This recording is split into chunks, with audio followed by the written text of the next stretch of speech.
ಮೈಕಲ್ಲಿ ಏನು ಮಾತಾಡ್ತೀನೋ ಅದಕ್ಕಿಂತ ದೊಡ್ಡ ಧ್ವನಿ ಇದೆ ನಿಂದು. ಹಾಂ ಹಾಂ ಹಾಂ, ನಿಮ್ಮ ಮನೆಗೆ ಯಾರು ಬಂದಿಲ್ವಾ? ಅರೆ ನಮ್ಮ ಮನೆಗೆ ನಮ್ಮ ಸ್ನೇಹಿತರು ಬಂದ್ರೆ ಬರುತ್ತಪ್ಪೇನು? ಹಾಂ, ಅದ್ರ ಬಗ್ಗೆ ಕೇಳಿ. ನೀವು ಮನೆ ಬಂದ್ರಲ್ಲ, ಅದ್ರ ಬಗ್ಗೆ ಹೇಳಿ, ಏನು ಹೇಳಿ ನಾನು? 100 ಜನ ಬಂದು ಹೋಗ್ತಾರೆ.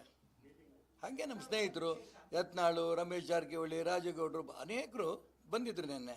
ಇನ್ನೂ ತುಂಬ ಜನ ಬಂದಿದ್ದರು. ಅದ್ರ ಬಗ್ಗೆ ನಿಮ್ಮ ಟಿ ವಿಗಳು ಬಹಳ ಆಶ್ಚರ್ಯ. ಹಾಂ ಹಾಂ ಏನೇ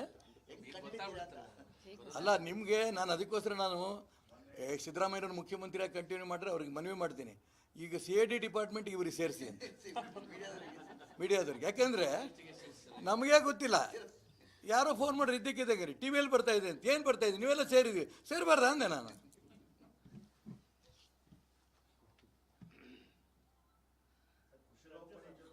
ಹಾಂ ಅಂತ ನೀವು ಹೇಳ್ತಾ ಇದ್ದೀರಿ. ಎಲ್ಲ ಹೇಳ್ಯಾರೆ? ಅದು ಸರಿಯಪ್ಪ, ಅವ್ರು ಬೇರೆ ಕಡೆ ಹೇಳಿದ್ರು. ನೆನ್ನೆ ಮುಖ್ಯ ಮಾತಂತೆ ಸೇರಿಸಿದ್ದಾರಾ?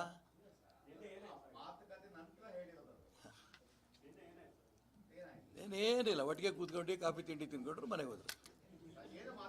100 ಮಾತಾಡಿದ್ವಿ, ಎಲ್ಲದೂ ಹೇಳಿ ನಾನು. ಒಳ್ಳೆ ಜನ ಆಯ್ತಲ್ಲ. ಅಲ್ಲಪ್ಪ, ನಾನು ಅದಕ್ಕೆ ಹೇಳ್ತಿರೋದು, ರಾಜಕೀಯವಾಗಿ ಏನು ಮಾತಾಡಿದೀವೋ ಅದನ್ನು ಬಿಟ್ಟು ಉಳಿದಿದ್ದು ರಾಜಕೀಯದಲ್ಲಿ ಇಂಥದ್ದು ಮಾತಾಡಿದ್ದೀವಿ ಅಂತ ಹೇಳ್ತೀನಿ ನಾನು. ಹೌದಾ? ರಾಜಕೀಯವಾಗಿ ಏನು ಮಾತಾಡಿದ್ದೀವಿ ಅಂತ ನಿಮ್ಮ ಎದುರಿಗೆ ಹೇಳ್ಕೊತೀವ? ಅದು ಮಾತಾಡಿಲ್ಲಪ್ಪ, ಬೇರೆ ಮಾತಾಡಿದ್ದೀವಿ ಅಂತ ಹೇಳ್ತೀವಿ. ಹೌದಾ? ನೀವು ಅದೇ ಮಾಡ್ತದೆ ಇವಂಗಲ್ಲ.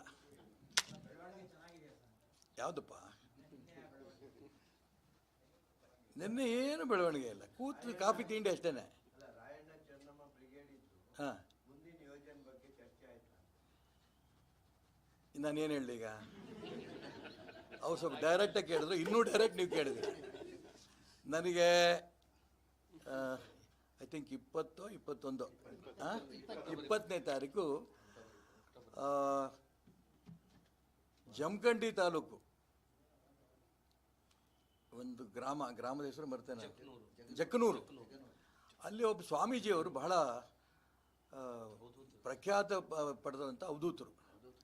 ಅವರು 51 ದಿನ ಏನಂತಾರೆ, ಅನುಷ್ಠಾನ ಮಾಡಿದರು. ಉಪವಾಸ ನೀರಿನಲ್ಲಿ 51 ದಿನ ಇದ್ದಾರೆ ಅವರು. ಲೋಕ ಕಲ್ಯಾಣಕ್ಕೆ ಒಳ್ಳೆಯದಾಗಬೇಕು ಅಂತ.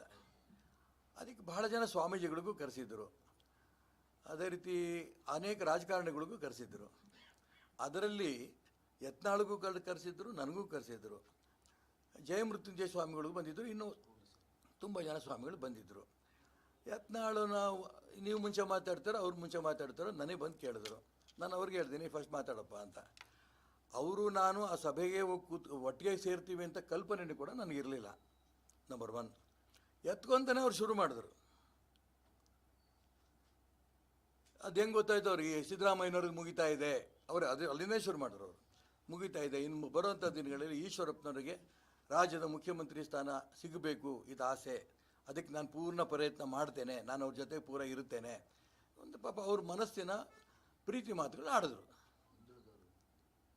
ಅದಾದ ನಂತರ ಜಯಮೃತ್ಯುಂಜಯ ಸ್ವಾಮಿಗಳು ನೋಡಿ, ಹಿಂದೆ ಈಶ್ವರಪ್ಪನವರು ಸಂಗೊಳ್ಳಿ ರಾಯಣ್ಣ ಬ್ರಿಗೇಡ್ಗೆ ಮುಂದೆ ಮುಂಚೂಣಿ ಸ್ಥಾನದಲ್ಲಿ ಇದ್ದರು.